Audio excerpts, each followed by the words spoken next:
Hello दोस्तों, तो आज की वीडियो में कवर करेंगे लोग एम लक्ष्मीकांत पॉलिटी के चैप्टर नंबर 12 है और संविधान की मूल संरचना को देखेंगे लोग। तो मूल संरचना का उद्भव देखेंगे लोग और आर्टिकल 368 और आर्टिकल 13 देखेंगे लोग और मूल संरचना के तत्व को देखेंगे लोग और केशवानंद भारतीवाद, गोलकनाथ मामला, इंदिरा गांधी नेहरू मामला और मिनर्वा मिल्स को देखेंगे लोग। तो मूल संरचना सिद्धांत एक चमकीला सितारा है जो संविधान की व्याख्या करने में मार्गदर्शन करता है। तो CGI DY चंद्रचूड़ जी के ये स्टेटमेंट है। उन्होंने कहा है हमारे संविधान की मूल संरचना एक चमकीले सितारे की तरह है जिससे हमारा मार्गदर्शन होता है और यह संविधान के व्याख्याओं और कार्यान्वयनकर्ताओं को एक निश्चित दिशा देता है जब आगे का रास्ता जटिल होता है। संविधान की मूल संरचना तथा उसका विकास देखेंगे लोग। तो भारतीय संविधान के विकास को जिस बात ने बहुत दूर तक प्रभावित किया है वह है संविधान की मूल संरचना का सिद्धांत। आप यह बात पहले से ही जानते हैं कि इस सिद्धांत को न्यायपालिका ने केशवानंद भारती के प्रसिद्ध मामले में प्रतिपादित किया था। इस निर्णय में ने संविधान के विकास में निम्नलिखित सहयोग दिया। और पहला पॉइंट है, इस निर्णय के द्वारा संसद की संविधान में संशोधन करने की शक्तियाँ की सीमाएं निर्धारित की गई और यह संविधान के किसी या सभी मांगों के संपूर्ण संशोधन निर्धारित सीमाओं के अंदर ही अनुमति देता है। और संविधान की मूल संरचना या उसके बुनियादी तत्व का उल्लंघन करने वाले किसी संशोधन के बारे में न्यायपालिका का फैसला अंतिम होगा। केशवानंद भारती मामले में यह बात स्पष्ट हो गई है। सर्वोच्च न्यायालय ने केशवानंद के मामले में 1973 में निर्णय दिया था। बाद के 4 दशकों में संविधान की सभी व्याख्या इसको ध्यान में और बेसिक स्ट्रक्चर बुनियादी संरचना का सिद्धांत ये क्या कहते हैं, तो संविधान की मूल विशेषताएं शामिल है जिनमें संसद संशोधन नहीं कर सकती। तो बुनियादी संरचना ये कहता है कि संविधान की कुछ ऐसी विशेषताएं हैं जिन्हें बदला नहीं जा सकता है। तो लोकतंत्र हो गया, धर्मनिरपेक्षता, संघवाद, DPSP और फंडामेंटल राइट, तो ये सारे पॉइंट को नहीं बदला जा सकता। और आर्टिकल 368 क्या कहता है, तो संसद द्वारा संविधान संशोधन करने की शक्ति दी गई है। संविधान की मूल संरचना और विकास की बात करेंगे लोग। तो मूल संरचना को संविधान में परिभाषित नहीं किया गया है और समय समय पर सुप्रीम कोर्ट, सर्वोच्च न्यायालय द्वारा निर्णय में शामिल किया है। और मूल संरचना का विकास में देखेंगे लोग तो आर्टिकल 368 में ये संसद आर्टिकल 368 क्या कहता है, तो ये कहता है कि संसद के पास संविधान संशोधन की शक्ति है लेकिन वह मूल संरचना को नहीं बदल सकता है। तो शंकरी प्रसाद मामला देखेंगे लोग। तो जब हमारा संविधान लागू हुआ है जस्ट उसके 1 साल के बाद इस तरह के जो मामले हैं वो आने लगे थे। तो शंकरी प्रसाद मामला 1951 की ये मामला है और इसमें यह कहा गया है कि संपत्ति के अधिकार में कटौती की वैधता को चुनौती दी गई है। और इस मामले में ये कहा गया है कि जो संसद है, सुप्रीम कोर्ट ने कहा कि संसद फंडामेंटल राइट में संशोधन कर सकती है। और आर्टिकल 13 देखेंगे लोग। आर्टिकल 13 क्या कहता है, तो आर्टिकल 30 के अंतर्गत समान विधि शामिल है, इसमें संविधान संशोधन नहीं आएगा। तो आर्टिकल 13 कहता है कि ऐसी जो विधि है जो फंडामेंटल राइट की उल्लंघन करेगी ये उपबंध शून्य हो जाए। और बेसिक स्ट्रक्चर में शंकरी प्रसाद बात देखेंगे लोग। तो आर्टिकल 13 में संविधान संशोधन नहीं आया। तो शंकरी प्रसाद मामला ये कह रहा था आर्टिकल 13 में संविधान संशोधन नहीं आया। और सज्जन सिंह मामला 1964 के देखेंगे लोग। तो ये मामला 1964 के है और इसमें कहा गया कि 368 आर्टिकल 368 के तहत संविधान संशोधन अनुच्छेद 13 में आर्टिकल 13 में नहीं आएगा। और गोलकनाथवाद 1967 का मामला है और इसमें कहा गया संसद फंडामेंटल राइट में न तो कटौती कर सकती है न ही किसी फंडामेंटल राइट को वापस ले सकती है। आर्टिकल 13 के अंतर्गत अनुच्छेद 368 आएगा। तो आर्टिकल 13 कहता है विधि शब्द और आर्टिकल 368 कहता है संविधान संशोधन। तो आर्टिकल 368 के अंतर्गत ये एक कानून है और संविधान संशोधन एक कानून है तो फंडामेंटल राइट का उल्लंघन नहीं कर सकता। तो आर्टिकल 13 ये मान लो कि इसमें ये कहा जा रहा है कोई जो विधि है ये आर्टिकल 13 है और अगर ये विधि फंडामेंटल राइट की उल्लंघन करती है तो उल्लंघन कर रही है तो ये जो मात्रा है वो शून्य हो जाएगा। और 368 संविधान संशोधन अगर अलग से है तो जब ये विधि में नहीं आएगा और इसे शून्य घोषित नहीं किया जाएगा तो अनुच्छेद 368 संसद संशोधन कर सकती है। आर्टिकल 368 ये कहता है कि संसद संशोधन कर सकती। तो आर्टिकल 13 क्या कह रहा है कि ऐसी विधियां को शून्य होगी जो फंडामेंटल राइट का उल्लंघन करे। और आर्टिकल 368 ये कहता है कि संसद संशोधन कर सकती है, तो संसद संविधान में संशोधन कर सकती है, ये आर्टिकल 368 का। और ये जो विधि है और ये फंडामेंटल राइट है, तो इस मात्रा में अगर ये उल्लंघन करे, तो जिस मात्रा में ये उल्लंघन करेगी उस मात्रा में ये शून्य होगी। और ये आर्टिकल 368 है, तो आर्टिकल 368 शंकरी सज्जन सिंह मामला और शंकर प्रसाद मामला, तो इसमें ये कहा गया है कि जो आर्टिकल 368 है ये अलग है, वो विधि का हिस्सा नहीं। और गोलकनाथवाद मामला ये कहता है कि आर्टिकल 368 विधि का हिस्सा है। और संविधान में मूल ढांचे की अवधारणा का उद्भव 50 वर्ष पूर्व केशवानंद भारती बनाम केरल राज्य 1973 के बाद के ऐतिहासिक निर्णय में हुआ था और असीमित संसदीय संप्रभुता पर अंकुश लगाया और संविधान की मूल पहचान को मान्यता देकर एक नया व्याख्या शुरू हुई, जिससे किसी भी संविधान संशोधन को नष्ट नहीं किया जा सकता है। और निर्णय देखेंगे लोग तो 1973 में ये कहा गया था और ये निर्णय सुप्रीम कोर्ट ने लिया था। तो संसद फंडामेंटल राइट को न तो सीमित कर सकती है न वापस ले सकती है। संसद के पास संविधान संशोधन द्वारा मूल संरचना को बदलने की शक्ति नहीं है। संसद संविधान संशोधन के द्वारा इस हिस्से को बदल सकती। तो संविधान संशोधन की मूल संरचना में बात आएगी तो इसकी जो शक्ति है वो सीमित है। और यूपीएससी प्रीलिम्स के लिए ये इंपॉर्टेंट फैक्ट है। केशवानंद भारती वाद 1973 के संबंध में, इस वाद में सर्वोच्च न्यायालय ने गोलकनाथ वाद में दिए गए अपने निर्णय के विरोध निर्णय दिया। इसने 24वें संविधान संशोधन अधिनियम की वैधता को बरकरार रखा और कहा कि संसद के पास किसी भी मूल अधिकार को कम करने या आहरित करने का अधिकार।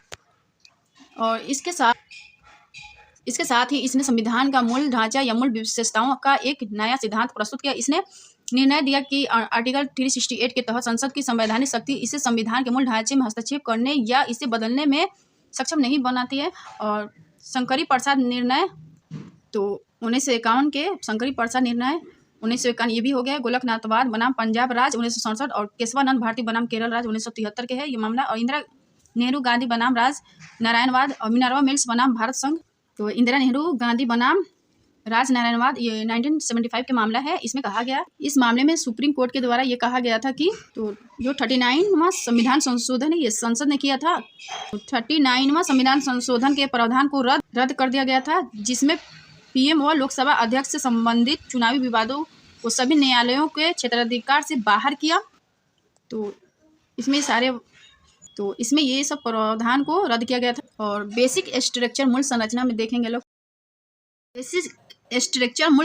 देखेंगे लोग, तो इसकी प्रतिक्रिया हुई और संसद ने क्या किया, एक संविधान संशोधन लेकर आई, 42वां संविधान संशोधन अधिनियम पारित की। और इसमें ये कहा गया और इसमें एक प्रावधान किया गया अनुच्छेद 368 मूल संरचना की प्रतिक्रिया में ये प्रावधान किया कि अनुच्छेद 368 के अंतर्गत संशोधन की शक्ति असीमित है और अनलिमिटेड। और साथ ही ये भी प्रावधान किया गया कि संविधान संशोधन को न्यायालय में चुनौती नहीं दी जा सकती है, चाहे वह फंडामेंटल राइट का उल्लंघन ही क्यों ना करे। और न्यायालय ने एक और बात कही, मिनर्वा मिल्स मामला लेकर आई 1980 में, तो इस प्रावधान को अमान्य अवैध घोषित किया। ये सारे प्रावधान को अमान्य घोषित किया। और इसमें यह कहा गया कि संसद संशोधन की शक्ति को निरंकुशता तक नहीं बढ़ा सकती है। और इसमें यह कहा गया कि संसद संविधान संशोधन द्वारा मूल विशेषताओं को नष्ट नहीं कर सकती है। और एक और मामला आया जिसे वामन राव मामला कहा गया, ये 1980 में आया। इसने मूल संरचना के सिद्धांत को अपनाया और मूल ढांचे के सिद्धांत को निम्नलिखित विषयों को संलग्न करने हेतु व्याख्यायित किया गया।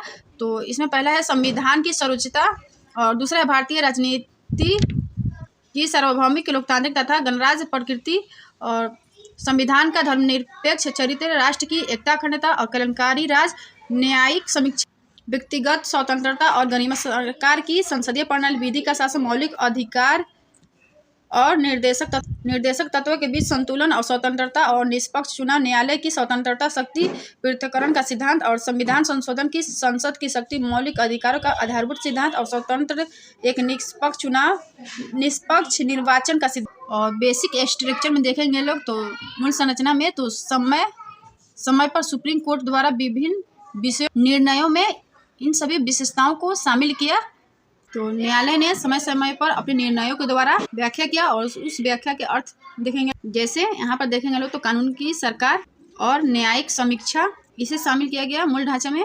और ये निर्णय कौन सा था, तो इंदिरा नेहरू गांधी मामला। और संविधान की संशोधन करने की शक्ति सीमित है, तो ये बात किसमें कहा गया था, तो मिनर्वा मिल्स मामला में कहा गया था।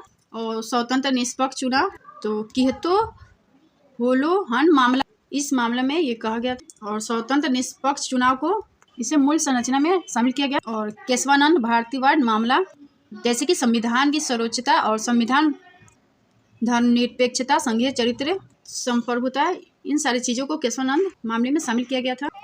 और स्वतंत्रता की शुरुआती वर्षों में सर्वोच्च न्यायालय ने शंकरी प्रसाद बनाम भारत सरकार वाद 1951 और सज्जन सिंह बनाम राजस्थान सरकार वाद 1965 में निर्णय देते हुए संसद को संविधान संशोधन करने की पूर्ण शक्ति प्रदान की।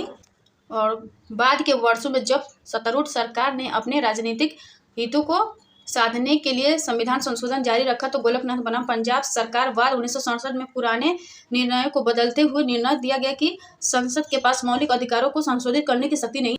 और 1970 के दशक की शुरुआत में तत्कालीन सरकार ने आर.सी. कूपर बनाम संघ 1970, माघवराव सिंधिया बनाम भारत संघ 1970 और पूर्व उल्लिखित गोलकनाथ बनाम पंजाब सरकार वाद 1967 में सर्वोच्च न्यायालय द्वारा दिए गए निर्णयों को बदलने के उद्देश्य से संविधान में कई महत्वपूर्ण संशोधन, जैसे 24वां और 26वां और 29वां संविधान संशोधन किए।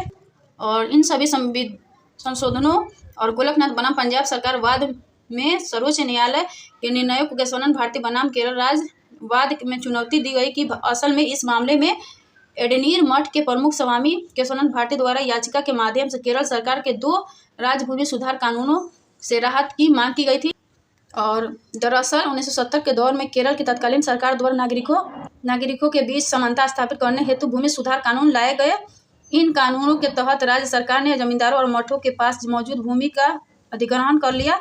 और इसी निर्णय के तहत एडनीर मठ की भूमि का भू अधिग्रहण कर लिया गया था। और राज्य सरकार के इसी निर्णय को केशवानंद भारती बनाम केरल राज्यवाद में चुनौती दी गई। सर्वोच्च न्यायालय का निर्णय और संविधान की मूल संरचना में देखेंगे लोग तो संविधान के कुछ हिस्से इतने अंतर्निहित और महत्वपूर्ण है कि उन्हें संसद द्वारा संशोधित नहीं किया जा सकता है। और सर्वोच्च न्यायालय ने कहा कि अनुच्छेद 368 जो कि संसद को संविधान में संशोधन करने की शक्ति प्रदान करता है के तहत संविधान की आधारभूत संरचना में बदलाव नहीं किया जा सकता। और मूल संरचना के सिद्धांत की उत्पत्ति असल में जर्मनी के संविधान में पाई जाती है, जिसे नाजी शासन के बाद कुछ बुनियादी कानूनों की रक्षा के लिए संशोधित किया गया था। जर्मनी में नाजी शासन के पूर्व संविधान में संसद को 2/3 बहुमत के साथ संविधान की शक्ति दी गई थी। इन्हीं अनुभव सीखते हुए जर्मनी के नए संविधान में इसके कुछ विशिष्ट हिस्सों में को संशोधित करने के लिए संसद की शक्तियों पर पर्याप्त सीमाएं लागू की गई। और भारत में मूल संरचना सिद्धांत के माध्यम से संसद द्वारा पारित सभी कानूनों की न्यायिक समीक्षा का आधार प्रस्तुत किया गया है। हालांकि बुनियादी संरचना क्या है यह निरंतर विचार विमर्श का विषय रहा है। यद्यपि सर्वोच्च न्यायालय ने मूल संरचना को परिभाषित नहीं किया, किंतु संविधान की कुछ विशेषताओं को मूल संरचना को लोकतंत्र, मौलिक अधिकार, न्यायिक समीक्षा आदि शामिल है, तब से इस सूची का निरंतर विस्तार किया जा। और यद्यपि केशवानंद भारती बनाम केरल राज्यवाद में एडनीर मठ के प्रमुख स्वामी केशवानंद भारती को केरल सरकार के कानूनों से तो राहत नहीं मिली थी, किंतु इस मामले से भारतीय लोकतंत्र की जीत जरूर हुई थी। इस सिद्धांत के आलोचक इसे अलोकतांत्रिक सिद्धांत मानते हैं, क्योंकि यह न्यायाधीशों को जनता द्वारा चुने गए प्रतिनिधियों के बनाए कानूनों को रद्द करने का अधिकार देता है। वही इसके समर्थकों का मत है कि यह सिद्धांत बहुसंख्यकवाद और अधिन्यायवाद के विरोध एक सुरक्षा उपकरण के रूप में कार्य करता है। तो अगर वीडियो पसंद आए तो like, share and comment, subscribe कर दीजिएगा।